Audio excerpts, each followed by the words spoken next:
I got some great advice as a young attorney. I was in Chicago, working in my Kirkland Ellis days, the largest law firm in the world. It was not a fun place to work. I will spoiler alert. But I spent about 5 years, and I had a partner there that kind of took me under his wing, and he used to talk about breakpoints in life. And he gave me some mentorship where he said, Greg, don't take any jobs. The jump to $100,000 of revenue to $250,000 of revenue doesn't change your life at all. Believe it or not, the next jump to 500,000 doesn't change your lifestyle. And people are like, well, that's not true at all. But the way he explained it was like, listen, Greg, you may go to a nicer hotel.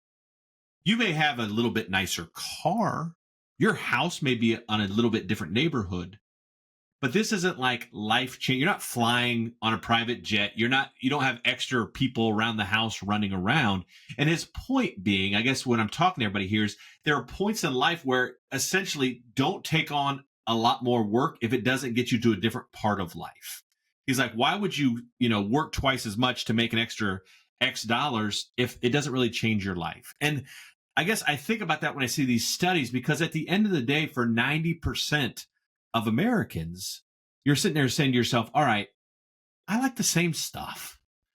And at the bottom threshold, let's say it's $500,000, they're doing the same stuff that the $3 million person is doing. And that's why people aren't running out of money, because it doesn't cost a lot of money to go to the local, obviously, restaurant on Thursdays and spend $50 on a dinner.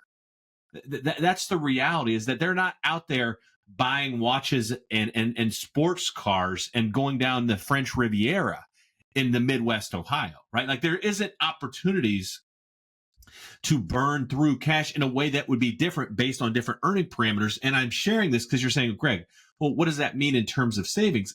I'm not saying don't save your money. I'm saying don't be afraid to spend it. That's really where I'm going with this. You don't run out of money in retirement. You run out of time. And this study shows it again, like, oh my gosh, only 10%. Because I thought everybody had $1 million the way you turn on the financial shows, right? You got to have 1.8. Susie Orman said you have to have 3 million. Kevin O'Leary said 5 million. BlackRock said 1.8 million. All of these people are making up these magic numbers, but you're like, 90% of people don't make it. So are they all on the side of the road? Do they have to sell their house and downgrade? No, it's all a lie. And if you connect the dots here, it's very clear why it's a lie. They're trying to scare you into not spending your money so that they can get higher fees off your money. They're charging a percentage. So they want to scare you into taking on more risk than you need. And obviously keep your money in the market longer than you need. And then don't spend it, because if you spend it, the amount of money in your accounts goes down and they make less money. So these are the triggers that are driving all of these falsehoods being, pumped into the internet, into the radios, into the TV shows by obviously the Kevins, the Susie Ormans, the BlackRocks of the world, where they're saying you're going to run out of money. You need all this stuff. But yet there's only 9 out of 10 of you don't have that. But do 9 out of 10 retirees look unhappy?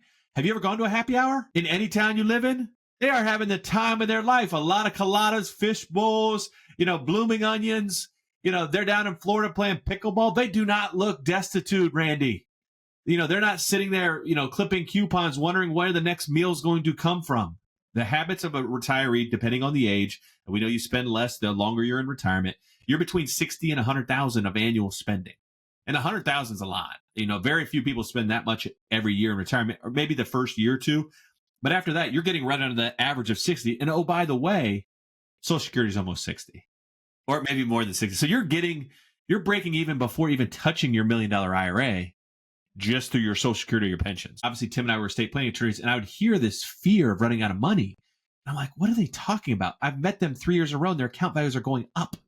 Like, what are they talking about, running out of money? It's like their biggest fear. It's because it's out there. Everyone's talking about it all the time. And when I said, well, all right, let me help, how can I? And when we started to build Golden Reserve, I said, I got to talk people out of this. I got to wake them up. I got to turn off, stop hitting the, get them out of this trance. So what I did is I built the income tent, Randy. And the income tent basically says, all right, let's say you spent the same amount of money you did last year. You received the same amount last year. Let's put a little inflation in there. Let's put a conservative return, let's say 5%. And let's push it out 25 years. And let's see what's left.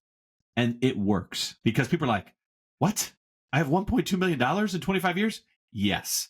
They're like, we're going on that trip next year. Instantly, you get those kind of comments, and I just want to cry tears of joy. That's a whole idea, that every year you're showing them how much they would have in 25 years with very, very conservative returns and very, very little risk.